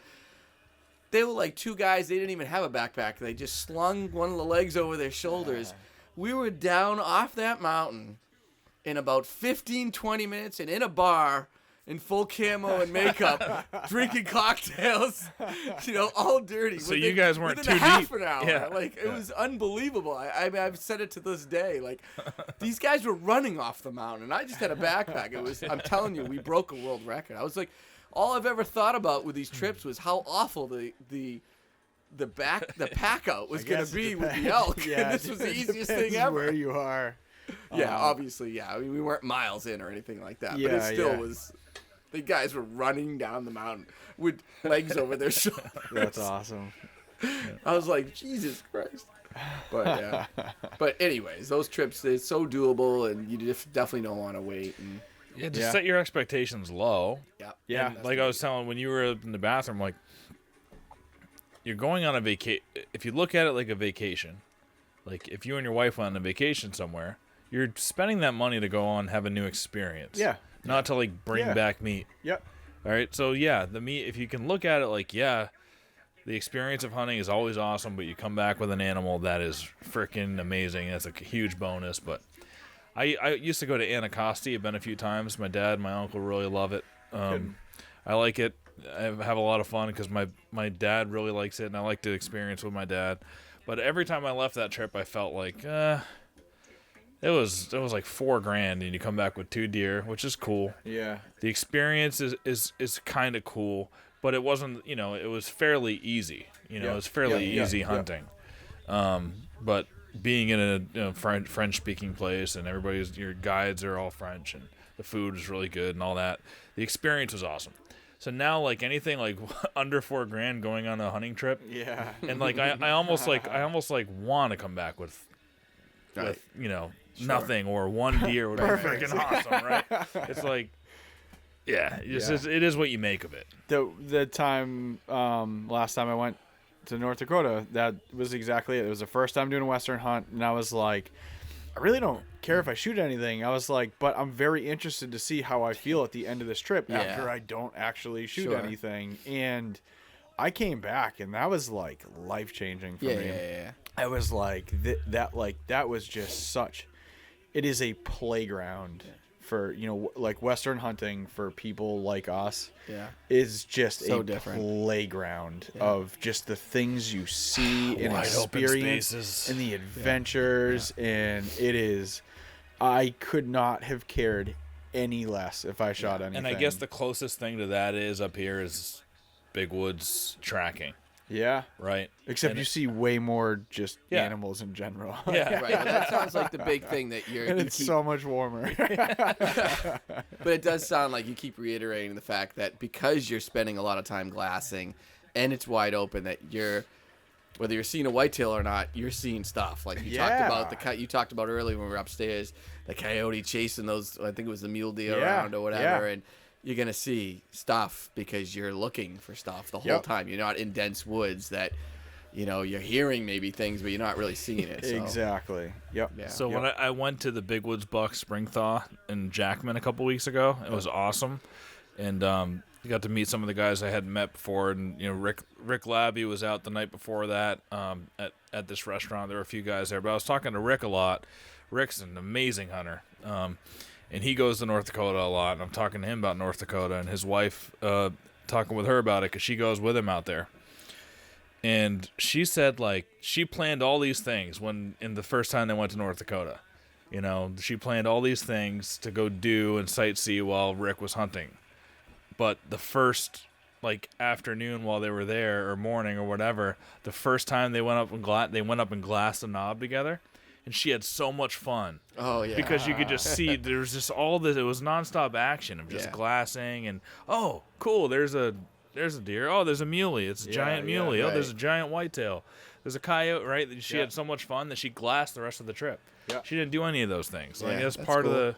That's awesome. You're not sitting there just waiting and listening and seeing if, that's what, we do in the Northeast. You don't really watch deer. Sure, right. Yeah, that's a good point. Right. But you Unless you get pass that, on so them. it's just so interesting to, just have that time to really watch them. That's a big, as soon as he mentioned it, and then I started thinking about it, that was my big draw, was that, we're going to be sitting up and glassing, and we're going to be looking for deer. And it just sounds so different, like totally you said. Different approach to... We don't have to be up 5 hours before the sunlight and out in a Yeah. tree, although I would I'll probably do that once or twice, maybe. Yeah. Oh, yeah. And then you go back to camp midday because the deer are just bedded down. If you're not stalking them, go back, relax, take a nap, whatever. Yep. It's going to be completely different, but awesome. Yeah, absolutely. The last experience from the Big Woods Bucks spring thaw thing, so they told me a story of, and this relates to this because this is a guy that went into their, they went on a guided hunt in Big Woods Bucks Outfitter, this dude, and he had these really high expectations. Didn't really tell anybody that his, how his expectations were, but they were on a hunt. Young guide gets him into a really nice buck. The hunter gets a shot at this buck, shoots him, kills him. They walk up to him. It's missing an antler. One of the antlers were broken off, but it was a fucking really nice deer.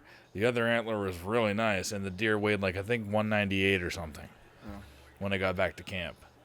The guy had the weirdest. He was so weird about it. He didn't even want to drag it out. He saw it, and he said he didn't want to put a tag on it. He's like, I don't want to tag it. And it was just this weird thing, Yeah. They didn't. And they got it back to camp. They hung it up, and the guy took off. He didn't even stay. He went back to Pennsylvania. Wow. Because he was ashamed, or he didn't. I don't know what it was. Yeah. It's just this a weird thing, isn't it? You're people are weird. Going in with this crazy high expectation. In general, so weird. Obviously his expectations are I want to shoot a huge racked buck, and that's it. There's nothing else to it. It's gotta be big and beautiful and something you can show your friends. Yeah. Yeah. Well, that's interesting. The thing with people like that, and we've talked about it before, they miss out on a lot of things in life if that's the way they view things. Yeah. They're gonna miss out on a lot of life rewards. Yeah. That they don't even realize are in front of them because they're so focused, or hyper focused, I should say, on one thing. And in that case, it was I need a big antler and big rack buck. It's funny you say that. That's kind of like going back to what we were talking about, like chasing a particular deer. Like that's my biggest fear now. Like I'm gonna go for it this year. Like I'm not going like all in. You know. Your biggest fear is that the expectations are so high, and then know that I'm going to spend that you miss out on those other things. Yeah. Like so you're so call it expectations or whatever. Like I want to shoot this one buck. That's all I'm gonna do. And then like I looked at Pat like that. Just the conversations that I've had with Pat. You know. Like I love hunting new areas. Like I hunt 4 different states every year. Like thing. I love that so much. Like that it's not very conducive to like hunting one deer, you know? Yeah. And I'm always like, man, I really wonder how this is going to play out. Like if he doesn't shoot this deer, like I wonder if this changes him and he doesn't go after a particular deer anymore. So like this year I'm giving it a shot now because like I have a deer that's worth chasing. So I'm like so nervous that I'm going to get caught up in it that I'm going to, I mean, you know how, like, you guys are like me, you know, like, come the rut where you're just grinding it out. You're like, I am, like, borderline not really having fun anymore. I was going to say, it's not fun Yeah, anymore. like, I'm so sick and tired of getting over. up at 3:30 every morning, you know? that worked out for me But last like, year. yeah, no, Like, I mean, I was finally like, I'm gonna sleep in today, and I'm just gonna go into the woods at 8:30 and end up shooting my biggest buck ever that day. yeah. Sometimes it can work out. A lot of times it does. It's that dedication, but I'm nervous that I'm going to miss out on other things and just trying new areas because like my style of hunting is like never hunt the same place twice, you know. And I've been trying to learn from like Pat and Neil about those two things. Like how do you hunt these deer? Because like I've really gotten away from that, and that's when I started getting a lot of success as being like ultra mobile and like only hunting a particular spot like twice a season, you know.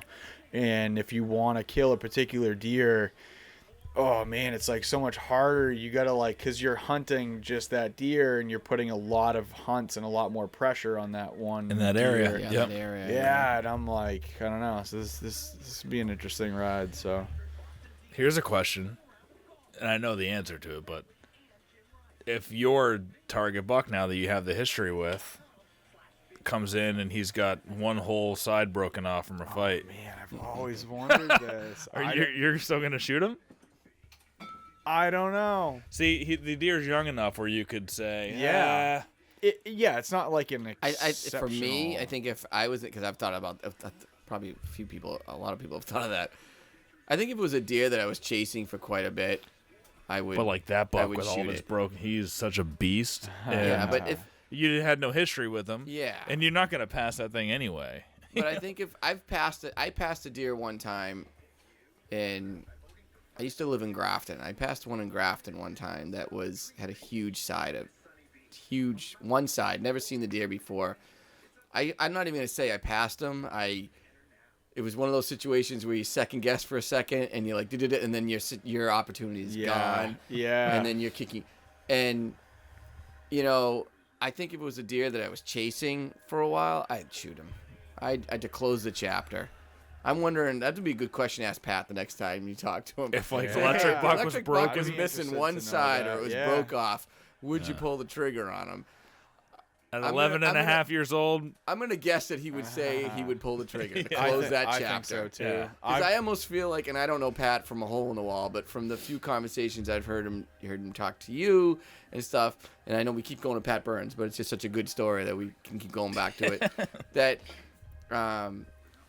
I'm Pat's PR I think he agent. really just wanted that chapter to close so he could move on more than anything. So I think Totally. I think Yeah. he probably would say he would close it. I know that's how I would be. If I was chasing a deer for more than 2 or 3 years, it would suck to see him without one side, but again, it's about. I don't See know. if he answers. We'll ask him right I'm now. all about the story. I'm all about the story. I love it. I'm all about the,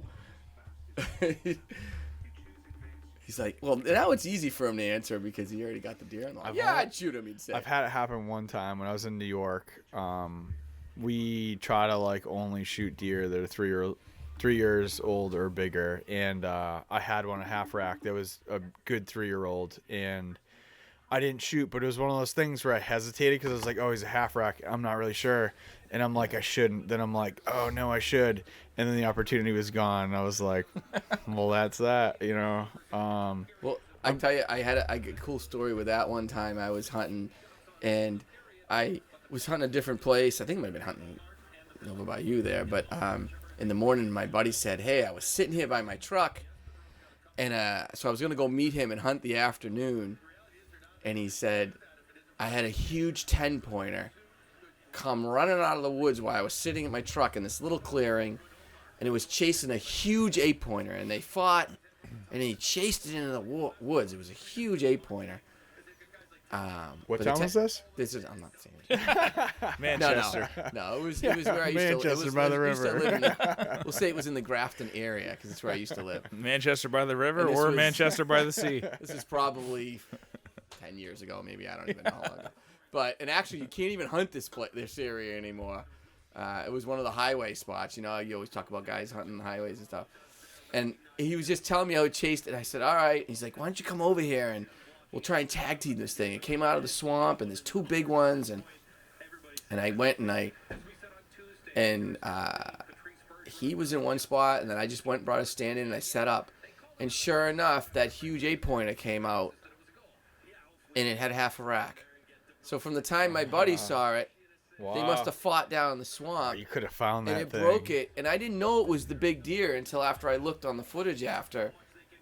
And I didn't have a great shot at it anyway, so that's probably not a great example, but I probably could have shot it. And I'm like, oh, he's only got half a rack, and then realized, oh, it's that huge 8-pointer. And then we put all the whole story together, and the thing must have broke it within the few hours that, you know, in the swamp they must have kept fighting and everything. But, you know, I don't know. I mean, it's, again, I don't know. It's, you're in the moment. It's, what do you do, you know? Yep. I think everybody. I think if you're like somewhere and it's like, especially tracking like that story that brought this up, and you shoot whatever, and you're happy with that. If it's a deer that you've been, you know, chasing and have a long history with, it's probably a different question. You know, it's Like I said, it's a more Yeah, I think philosophical. some people want to just close that chapter out. I mean, Yeah. I don't think I've ever hunted a single deer more than 3 years. So. And then some people would Can't shoot it relate. and get it rebuilt into what the rack would look like. And I don't know, that would feel a little weird. Yeah. Yeah, I've seen them do that, create those synthetic antlers. That's But see, pretty like, wild. it's funny, like even that deer over there, I remember when I shot it, so he's got his main beam broken, he's got a tine broken. That's the one I'm talking about. If that thing was full. But I remember when I shot it, my cousin was like, oh, it's too bad that, because it had so many broken inches off of it. He's like, oh, it's too bad, you know, that would have been a cool deer to mount. And I'm like, See, I don't why wouldn't I Yeah, mount this? I'm yeah, like, that wouldn't bother it's a me cool at all. story. I'm Yeah. like, Yeah. you know, I'm like, he's cool. He's a battler, and I ended up finding out more story backstory. and it's about one of him. my favorite mounts that you have. Maybe Yeah, my that's favorite. That's It's my like- favorite one. Yeah. Yeah. So I mean, it's, you know, even if you had one that broke off its whole side again, I don't know. I just It is I'm- weird because it's if a story. if it was one that had a couple broken tines, I'd be like, oh, whatever. But if it had a half rack, I'd be Yeah. like, I'd Like a think main beam more and, like, about just- it. Yeah. I don't know, what is it, you know? yeah. I mean, All right, Pat says he's going to call back in like 1 minute. So we'll get that answer, and then we'll end the podcast because we've been going on for a put my long money time. in the bank. I think he's gonna say I would have still shot him. I think he would have shot because he Yeah. wanted that situation to be over. I feel like he wanted to like be freed of that situation. Like you can't leave. Well, that's what I said. I that heard him alone, talking with you know? one time, and that was the feeling I got. I'm like, he wants this to be over.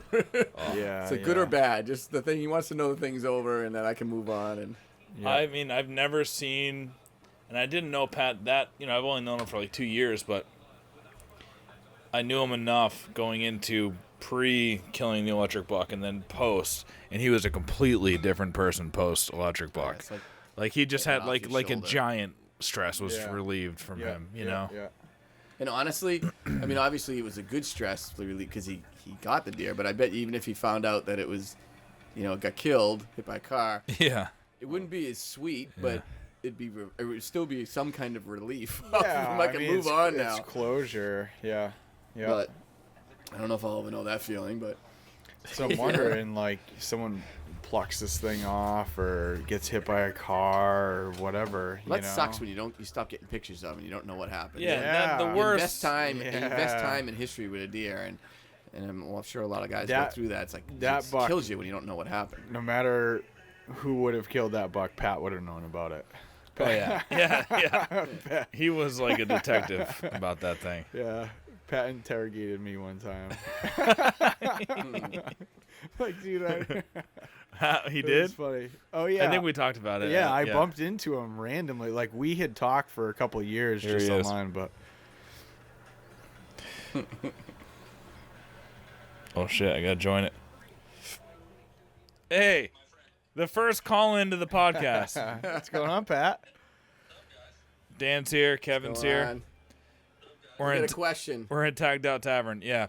So we were talking about target deer, and I asked Dan, and we're gonna ask you if you this year, obviously Electric Buck was 11 and a half years old, but if he came into your stand, and no, there you're looking at him in the background, Electric Buck. By the way, that's the first. He came back mounted a few days ago. Look at that thing, That's dude. awesome. Dude, if he came into your stand this year and one side was completely broken off, would you have shot him still? Oh man, we were Really? wrong. We were wrong on Wow, that we one. all thought No, you the answer would've. was no. If it was, you said broken off. Yeah, completely broken off. There was like a little nub on one side. No, I'd probably let him rock. Wow. No shit. Well, explain. Yeah, explain. Because I mean, if you're gonna go after a monster based off of the fact that he has a cool rack, I mean, that's gonna be shitty if you have to end up keeping him and now he's got a nub, Especially And you, like, probably since you had all those you had all of his sheds and they were so gnarly and awesome, like it would just kind of feel weird. Yeah, exactly. So I think I probably, I mean, that's what I say. Just like,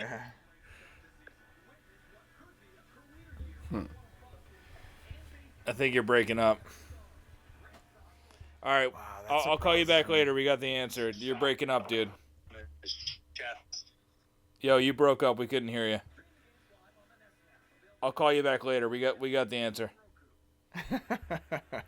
See, I would have thought closing the chapter. would've been more I important can't. than That the really actual rack. surprises me. Yep. Yeah. But, No. Hey, you know what? That is a guy dedicated wanted to that the rack. cause right there. But that does make sense too, a little bit what he just said there about he always had his hands on Yeah, it's all true. of those Yeah, sheds. yeah. So he's envisioning this huge thing, and then here it comes, and it's half of it's gone. Like Yeah. I guess that kind of makes a little And sense. part of that story for him all the time too that he just told me, it's just like I loved showing people those sheds, and they would go, "Where the hell did you get those? Is it from a high fence out in like Illinois or like what?" And he'd be like, "Nah, that's Massachusetts public land." Yeah. And people wouldn't believe him, So it's just like it had all that Oh, allure sure, to sure, it. Yeah.